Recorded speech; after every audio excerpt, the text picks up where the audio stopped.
Welcome, Allison. Thanks for coming on Moms Don't Have Time to Read Books. Thanks for having me.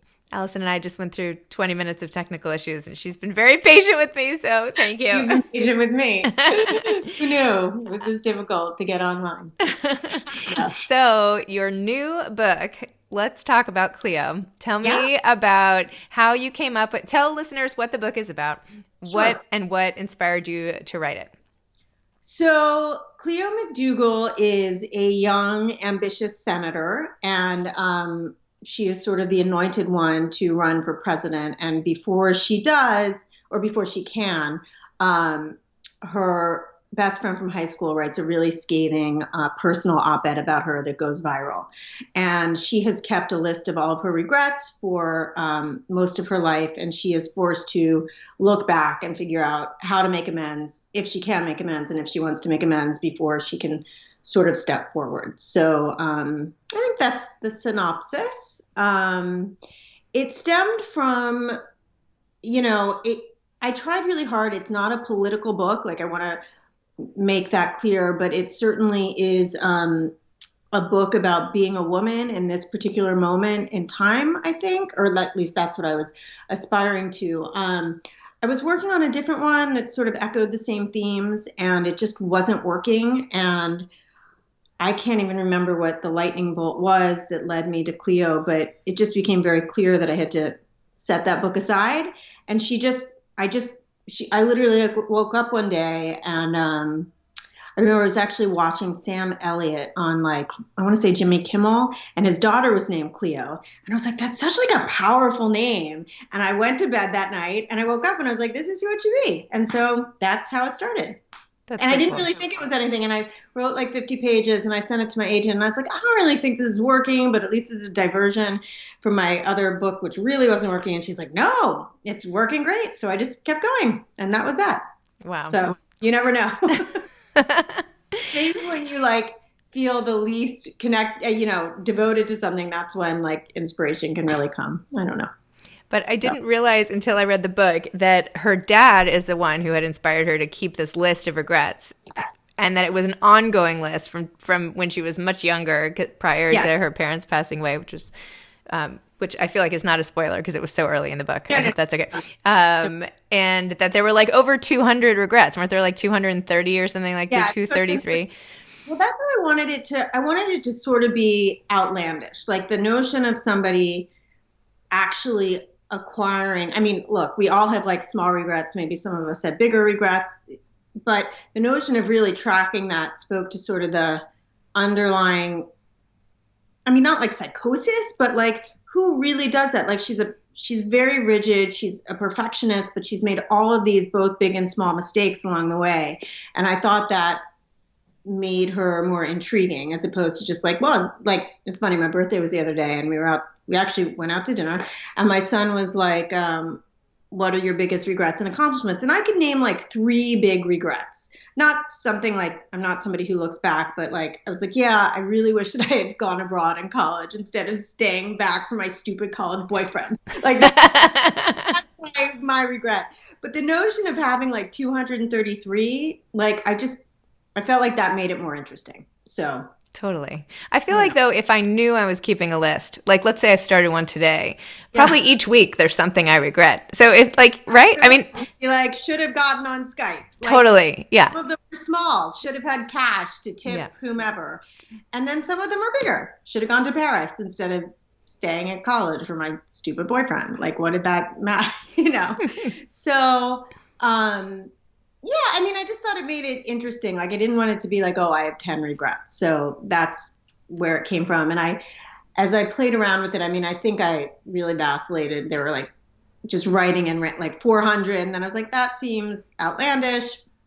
And this felt like a reasonable, but still a little bit preposterous number. So that's where I ended up. Yeah. And I know that Cleo wanted to run for president, but as I was reading, I was like, I can't believe she became a senator. Like, I feel like there's more of a microscope maybe now, or I don't know. I feel like even getting any sort of elected official position requires such a deep dive into your personal life. For sure. And, obviously this moment in time, a lot of us are more dialed into politics. So I felt like I had deeper understanding of the scrutiny. But I tried to start out small, like she ran for a congresswoman, where I don't know, like, I don't know that much about my congressman. Like, I voted for him, but you know what I mean? Like, I don't know that much about his personal life. So I felt like then it could slowly escalate. And by the time you're on a national scale or stage, I mean, it's bananas. And that's sort of what she experiences. And then, of course, she's also a single mom. So there's a whole conflict with her son, or not conflict, but, you know, how are you a public figure while raising kids? And, you know, how does that affect your relationships with them and everything about that? So, you know, I did speak to some people who have worked with senators, which was interesting. And, you know, I try, it's fiction, you know, obviously, but I try to at least sort of honor that up ramp of privacy invasion that these people have to experience. So particularly women. Yes. And I thought it was so interesting how you have her campaign manager and her former law school classmate, whose name I'm blanking on, but I feel like it starts with a G. What's her name? Gabby, right, Gabby. Yeah. So when Gabby tells her, like, flat out, it's okay for men to make mistakes or to have regrets, but you can't say that. Like, it's just not okay for a woman, and just accept it, which is how they devise this whole, you know, I don't know, charade is the wrong word, but plan. It is. It's a bit of like a political stunt, like initially. So, I mean, but I think that's true. And it's like, I'm not trying to make it necessarily like a political statement, but I am trying to say, like, hey, look at the women who ran for president this year. There was very little latitude given, you know, for any sort of mistake. And I was still seeing it last night on Twitter about some of them.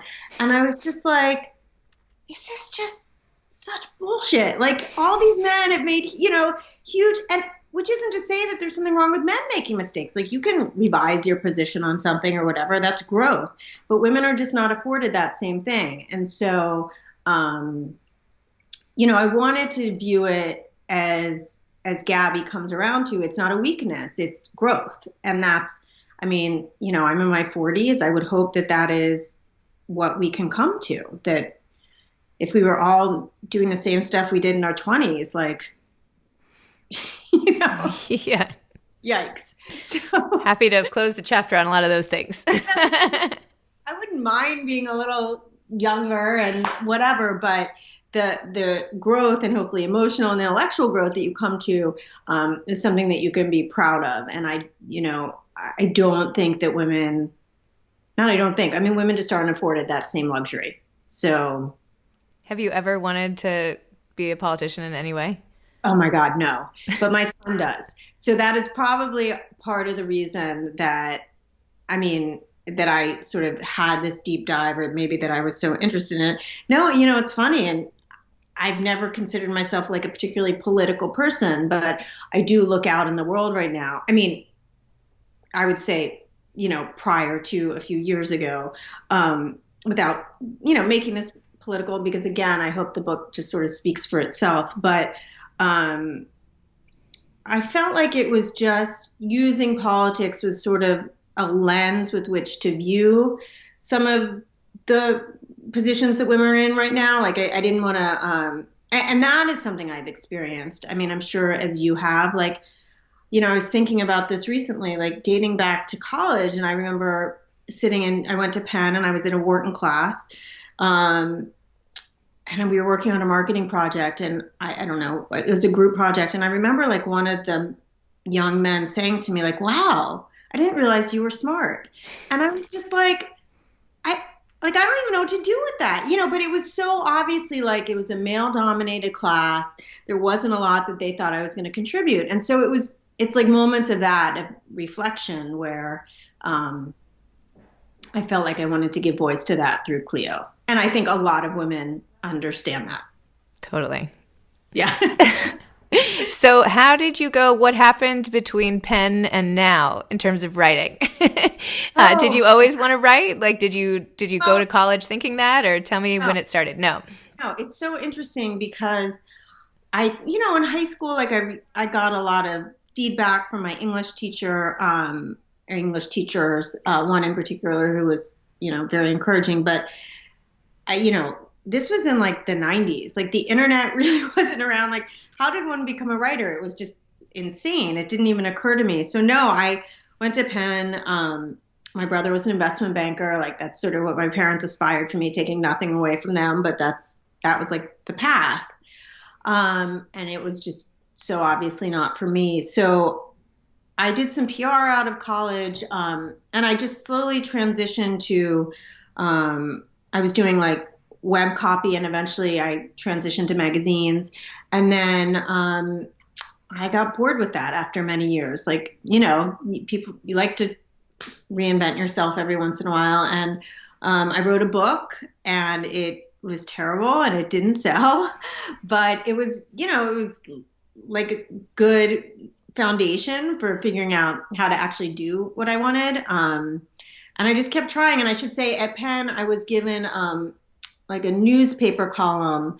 They had like op-eds that you got every other week. And I submitted it in private. Like I didn't want to tell anybody I'd done it at the risk of failure. A little bit of Cleo in there. I was like, oh God, if I don't get it, it's so embarrassing. And I did, and I felt really validated. And I feel like maybe creative types, you just need like that one piece of validation to say, keep going. So like, I know you recently sold a children's book. Like you need something to say, okay, like this isn't preposterous. And eventually, I wrote a different manuscript that sold, and then so on and so forth. And here I am. So, mind you, I've had 2 novels that have not sold as well. So I'm still working on it. I'm still working. I have so many, like this book that I was writing before Cleo, half books that, Cleo's my 8th book that I have not been able to jumpstart. And I just think, again, like sort of in the themes of the book, like there can be success in that failure too. And that's fine. I think if my first manuscript had been published, it got me an agent, but it didn't sell. I don't think I would have had the longevity because it just wasn't good. And like, that's okay. Like you can write something bad or you can do something bad, and it's not the end of the world. So, but that's a learning experience. Yeah. It was fairly humiliating. Well, again. I know. But it's okay. No, I wrote a novel. This is about you, but not about me. But just to like chime in, I wrote a novel after business school and told everyone after school that like that's what I was doing. And so then everyone I knew was like, how's it going? How's that book? And I'm like, great. And then it didn't sell. And it was like the biggest embarrassment because I was like, this is it's probably like one of my first giant failures, right. and it was out of my control. Like I did it, I wrote it, I rewrote it like 4 times, and yet I couldn't sell it, and I was just mortified. Anyway, whatever. I'm over it now. That was a long time ago. But. I feel like there's growth to be had there. Like, you're like, it just pretty much sucked. But yes, I guess there was some growth. Again, like I felt like I had written this first book, the one that didn't sell. I don't even know. I can't even remember what it was about now, but I enjoyed it enough. Like I was passionate enough about it that when, the feedback I got was she's a good writer, but this book is like incoherent, basically. There was enough validation there, sort of like with the pen thing, where I was like, okay, well, the work still has to go into it. And I'm always willing to do the work.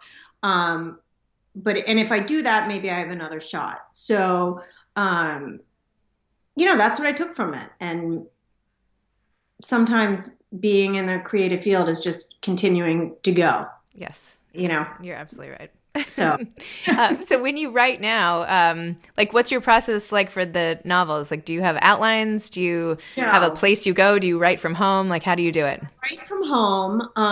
Although I haven't been doing very much during this quarantine period. You and everybody else, so it's okay. Yes, exactly. Like you know what? Just be kind to yourself. That's all I can say. But I do write from home.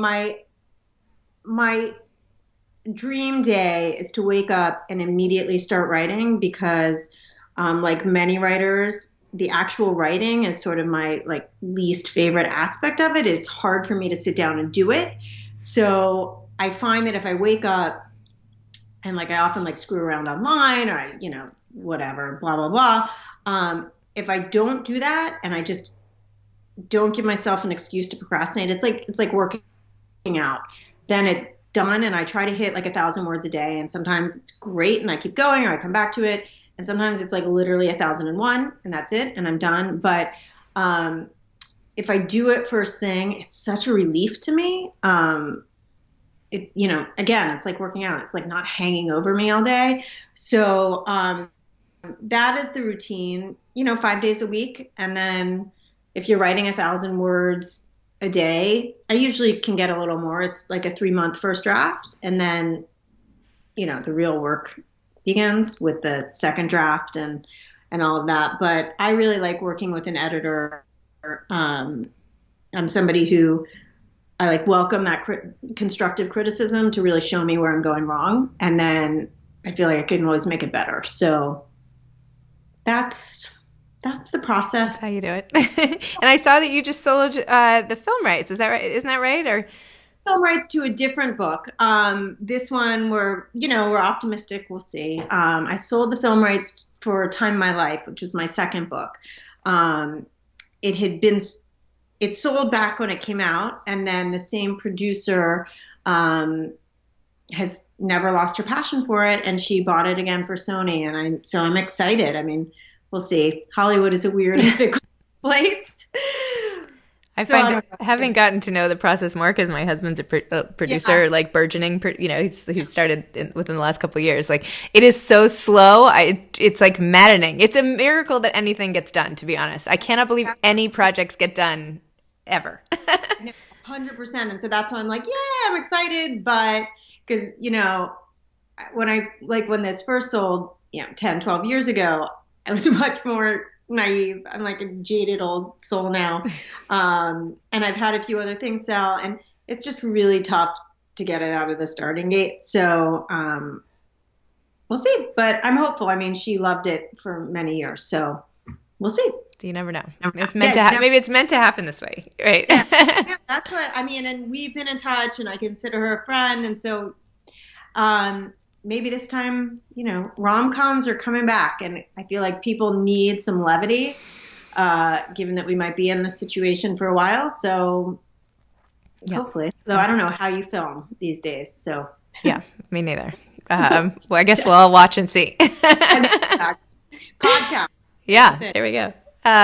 So I know you're not actively working right now given all the constraints, and that's totally fine, but do you have like your next project all picked out, or have you started at all? Or so I'm working on a few like film things after we just said, I mean, they're more just, like nothing's going to get made. They're more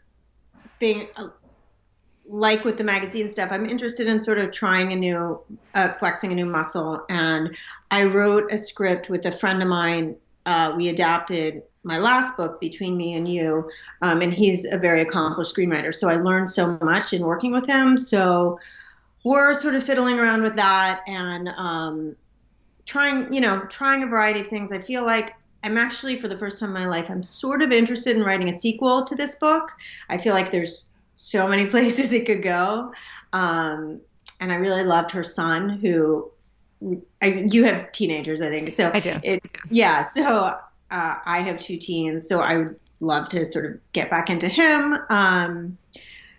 But how much mental energy do people have now? Like, I don't know. I mean, God bless these people who are still cranking out projects, but it's tough. It is tough. Yes. I felt so motivated at the beginning. Like I have to help. Like I felt like the world was coming to an end, and everything I did was like critical and important. And I'm feeling much less like that these days. As the emails like pile up, and I'm like, So I schedule like one thing a day, and I'm like, that is the max that I can do. Like my daughter had an allergy shot today, and I'm like, I can't do it. It's 2 things. Like I can only do so much in a day. I mean, I'm not even kidding. Like you wake up and suddenly it's 5 o'clock, and I don't know, maybe being like working on something creative would pass the time faster, but things are already it's like the middle of June. I don't know what's happening. So it's actually, no, it's almost the end of June. So Insane. we'll see. Insane. Yeah. Hopefully this sort of resolves itself as much as it can, and then I'll start working on something else. I like to take sort of a break. I feel like it's like giving birth. Like you don't turn around and get pregnant right away because you need to heal. Yes. So we're all healing. I like that. Yeah. Exactly. Do you have any advice to aspiring authors? Sure. The one thing that I often say is take your ego out of it. And it sort of gets back to what you and I were talking about. Like constructive criticism is the best thing that you can get for yourself. Like you think your draft is done because you finished a word count, and again, this is my 8th book. I probably go through 7 revisions, and like an editor or a feedback reader is only there to help you, and taking things personally or immediately shooting down ideas I just don't think that's the way to expand your craft. So just be open to becoming a better writer. And again, it's still like an on-ramp for people who've published a lot. So that's really, the best advice I have. Embrace criticism. And also, I would say always go another draft or 2, even when you think it's done. It's trust. I mean, no, you're right. You're right. I'm like, I'm done. And then, you know what? I'm not done, because there are ways that it can be better. And I do feel like we've all sort of read those books that maybe could have used another draft or 2. And then they would have been like incredible instead of just good. And that could speak, I'm sure people have read my stuff and felt that way, but that's, you want to put out your best work. So that's what I would say. Excellent advice. Probably true with a lot of things in life, Probably. Yeah. That's the big secret. This show actually is not about books. It's actually about life, but I just, hide it behind books and authors. Yeah, that's right. I mean, like, just trying to show my husband how to do the dishwasher. I'm not trying to be critical. Why is he getting so mad? Too that's funny. a quarantine thing. Yeah. It will. I was going to say this too shall pass, but maybe it won't. I don't know. We'll find out. I'll be talking to you in, like this in the next 2 years from our next book. Be like, oh God, don't even say that. Can you imagine if I was like still? Anyway, yeah. I mean, yeah, I know, right? Well, thank you for coming on Moms Don't Have Time to Read Books. Gosh, thank you for the commiseration and all the rest. See you either in New York or in California. One day. Yes. Right? Yes. That would be great. But you know what? It's summer. We're lucky. We can work from home, and our kids can go outside, and we're healthy. Yes, there's so much to be grateful for. Yes, and I am. But sometimes it's fun just to. No. To vent, essentially, is basically what I've turned this podcast into. Yeah, no, I was gonna go like sit in somebody's driveway for a drink for all of our birthdays, and they were like, "Should we bring our husbands?" And we were like, "Do we not see them 24 hours a day? Can we not just sit by ourselves?"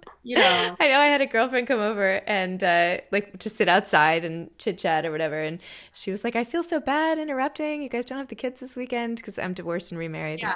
And I was like, "It's okay. It's okay. We've been hanging out like nonstop for 14 weeks now or something. So it's okay. I mean, I'm happy. It's just, a friend, an infusion of a new person is a nice thing too. So. No, that's right. And we've been obviously cooking most dinners, and like every night my husband's like, "Don't you guys come sit with us?" And my kids are like, "No." And like, you're like doors slammed. Like, we have had enough. So that's funny. Yeah. All right. Well, anyway. Well, great chatting with you. Thanks for taking the time. Sorry again about our introduction via technology issues, but anyway. Good. Okay. I'm going to go get my daughter from the beach. Awesome. Okay. That's my second thing I'm doing today. Then you're done. You're out. Yeah. Okay. Bye, Zibby. Bye.